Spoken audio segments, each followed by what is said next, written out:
ये अभी ट्रेंड चला है सोशल मीडिया पे और वो ट्रेंड है एक्सपोज्ड। रीज़न ये है कि आपको अगर बहुत अच्छी नॉलेज है अपना खुद का कंटेंट क्रिएट करो। तो इस टाइप का जो कंटेंट होता है मुझे सच में ऐसे कंटेंट से बहुत नफरत है। फॉर एग्जांपल अगर हम क्रिकेट खेल रहे हैं तो क्रिकेट में भी इंजरी होती है। तो इसका क्या ये सोल्यूशन है कि हम बॉलर से बोल दे नहीं भाई तुम बॉलिंग छोड़ दो और अगर तुम बॉलिंग करोगे तो तुम जो है नहीं सही हो पाओगे।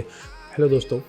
तो आज मैं बात करने वाला हूँ एक जो रिसेंटली अभी ट्रेंड चला है सोशल मीडिया पे और वो ट्रेंड है एक्सपोज्ड या फिर किसी और का कंटेंट का कुछ क्लिप्स निकाल के और उसको गलत प्रूफ करना। मैं इसके बिल्कुल सपोर्ट में नहीं हूँ। रीज़न ये है कि आपको अगर बहुत अच्छी नॉलेज है अपना खुद का कंटेंट क्रिएट करो कि ये चीज़ सही है, ये चीज़ गलत है। लेकिन अगर उसके लिए आप किसी बड़े क्रिएटर की फुटेज यूज़ करते हो और एक बार नहीं बार बार कि अगर अगर ऐसे लोगों का प्रोफाइल हम एक बार खोल के देख लें तो उसमें यही दिखाई देगा कि हर बड़े बड़े जितने भी क्रिएटर्स हैं जिनके अच्छे फॉलोअर्स हैं उनको खाली यूज़ किया और उनके कुछ क्लिप्स में से कुछ पार्ट निकाला और निकालने के बाद उसमें गलतियां निकाल दी और खुद हीरो बन गए। तो इस टाइप का जो कंटेंट होता है मुझे सच में ऐसे कंटेंट से बहुत नफरत है। हाँ, लेकिन अगर कोई ऐसा बंदा है जो बहुत ही गलत चीज़ डाल रहा है या फिर गलत चीज़ बता रहा है तब आप उसके साथ कर सकते हो। ये चीज़ तब नॉर्मल है, तब आप कोई भी कर सकता है। इवन सबको करना चाहिए अगर किसी को, क्योंकि बहुत ज़्यादा अगर कोई गलत बता रहा है जिसका कोई कहीं से वो रिलेशन ही नहीं है किसी भी एक्सरसाइज से, या फिर नाम कुछ और है, एक्सरसाइज कुछ और बता रहा है, बॉडी पार्ट कोई और ट्रेन हो रहा है पर वो कुछ और बता रहा है, तो ऐसी चीज़ें बिल्कुल गलत है। लेकिन मैं जितने भी क्रिएटर्स मैंने देखे हैं, चाहे मैं पिछले क्रिएटर्स की बात करता हूँ, जैसे मैं रोहित खत्री को पहले लगता था कि यार ये क्या बना रहा है, बट इन लोग के जो नए अभी क्रिएटर्स आ रहे हैं जिनका काम ये है एक्सपोज वीडियो बनाना या फिर दूसरों के कंटेंट में गलती निकालना, तो उसके बाद इन लोगों के थ्रू मेरी रिस्पेक्ट बढ़ गई है कि कम से कम जो भी बंदे हैं वो अपना खुद का कंटेंट बना रहे हैं और उन्होंने अच्छा खासा फेम हासिल किया है और उसके बाद अभी भी वो अपना कंटेंट खुद का क्रिएट कर रहे हैं, ना कि उन्होंने कभी किसी और के ऊपर कंटेंट बना के उनके फॉलोअर्स को अपनी तरफ जो है खींचने की कोशिश नहीं करी है। तो अभी तो रिसेंटली मैंने देखा कि इस तरह के कुछ और भी लोग आ गए हैं और ये ऐसे लोग जिनको हम लेजेंडरी लोग बोल सकते हैं कि जिन्होंने फिटनेस फील्ड में, बॉडी बिल्डिंग में, मेंस फिजिक में या फिर किसी भी इस टाइप के कंपटीशन में खुद भी पार्टिसिपेट किया है, दूसरों को भी पार्टिसिपेट करवाया है और उन पे भी वीडियो बनाई जा रही है कि उनकी जितनी चीज़ें हैं ये गलत है, ये गलत है, ये गलत है। तो मेरा एक सिंपल सा क्वेश्चन है कि जितने भी मैंने देखे हैं इस टाइप के क्रिएटर, इनका खुद का जो एक प्रैक्टिकल रिज़ल्ट है वो नहीं होता ना, खुद पे होता है ना, इनके क्लाइंट्स पे होता है। तो अगर वो सारी चीज़ें इतनी ही अच्छी हैं तो उसका रिज़ल्ट क्या है, पहला तो फिर ये प्रॉब्लम आता है। और ये जितने पुराने एथलीट्स हैं ये जो कर रहे हैं इनकी चीज़ों का रिज़ल्ट है, इन्होंने खुद भी वो रिज़ल्ट प्रोड्यूस किया है, करवाया है, दूसरों को भी करवाया है।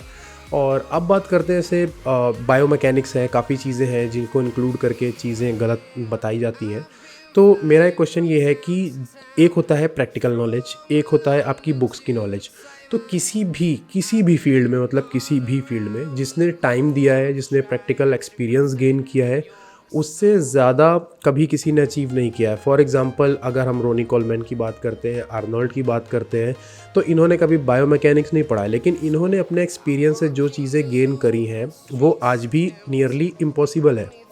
कि लोग नहीं कर पाते। रीज़न ये है कि आप किस स्पोर्ट को लेके कितना ज़्यादा उसमें एक्टिव है, कितना ज़्यादा आपका इंटरेस्ट है उस फील्ड में, ये सारी चीज़ें ज़्यादा मैटर करती हैं। तो और ह्यूमन बॉडी इतनी वीक नहीं होती कि हमने अगर एंगल यूज़ किया रहे, हम 45 डिग्री पे करना चाहिए तो हमने 35 डिग्री पे कर लिया तो हमको इंजरी हो जाएगी। या फिर कुछ बहुत बेसिक एक्सरसाइज है कि बेंच प्रेस छोड़ दो, स्क्वाट्स छोड़ दो, डेडलिफ्ट छोड़ दो, इस तरह की जो बेसिक एक्सरसाइज है ये सबको नहीं करनी चाहिए, ये बात कहीं तक सही है। लेकिन जो कर सकता है या फिर जो ट्रेनिंग करता चला आ रहा है वो कर सकता है और उसके लिए एक्सरसाइज कोई हार्म नहीं करेगी। फॉर एग्जांपल अगर हम क्रिकेट खेल रहे हैं तो क्रिकेट में भी इंजरी होती है, तो इसका क्या ये सोल्यूशन है कि हम बॉलर से बोल दे नहीं भाई तुम बॉलिंग छोड़ दो और अगर तुम बॉलिंग करोगे तो तुम जो है नहीं सही हो पाओगे। भाई उसका तो जो स्पोर्ट है वही है, वो नहीं छोड़ सकता। अब क्रिकेटर की बात कर ली हमने, हम रग्बी प्लेयर की बात कर लेते हैं, हम कबड्डी प्लेयर की बात कर लेते हैं, फुटबॉल प्लेयर की बात कर लेते हैं। इस दुनिया में कोई ऐसा स्पोर्ट है जिसके लिए अगर हम प्रैक्टिस कर रहे हो और हमको इंजरी ना हो, ऐसा हो ही नहीं सकता। मोस्ट ऑफ द केसेस में छोटी बड़ी इंजरी होती है और ऐसे स्पोर्ट्स में होती है जहाँ पे आप इमेजिन भी नहीं कर सकते कि अच्छा इसमें भी हो जाएगी। तो स्पोर्ट्स और इंजरी ये दोनों आपस में कोरिलेट है। हमको कोशिश करनी चाहिए कि हम कितना सेफ़ ट्रेनिंग कर सकें, लेकिन उस सेफ ट्रेनिंग की वजह से ऐसा नहीं है कि हम सारी चीज़ें छोड़ दें और गिनती की सिर्फ 2-3 ही चीज़ें लेके चले कि नहीं हमको ये करना है, ये करना है, ये करना है, और एंड ऑफ द डे उस चीज़ का भी हमको रिजल्ट ना मिले। तो ये मेरा ओपिनियन था। बाकी मैंने भी सर्टिफिकेशन किया है, बायोमैकेनिक्स पढ़ा है, मैंने भी काफ़ी चीज़ें, लेकिन मैंने सर्टिफिकेशन थोड़ा टाइम हो गया किए हुए, तो काफ़ी चीज़ें भी अपडेट भी हो गई होंगी, लेकिन इतनी अपडेट नहीं हुई है कि सारी चीज़ें उसमें बता दिया गया है कि साइंटिफिकली गलत है और ये सारी चीज़ें आप छोड़ के खाली मशीन्स पे चले जाओ, या फिर आप डंबल्स पे चले जाओ, बारबल छूने की ज़रूरत नहीं है, या फिर सिर्फ आइसोलेशन एक्सरसाइज करो, ऐसा नहीं है। बहुत सारी चीज़ें हैं जो आपको करनी चाहिए, पर ये सारी चीज़ें ग्रेजुअली डिपेंड करता है कि आपकी कंडीशन क्या है, आपको इंजरी कौन सी है, आपका एज ग्रुप क्या है, आप कितना एक्सपीरियंस्ड हो, आप कितने टाइम से लिफ्ट कर रहे हो, ये सारी चीज़ें मैटर करती है। उसके बाद आप अपना एक्सरसाइज सिलेक्शन उसके अकॉर्डिंग कर सकते हो। तो ये था मेरा ओपिनियन इस टॉपिक पे।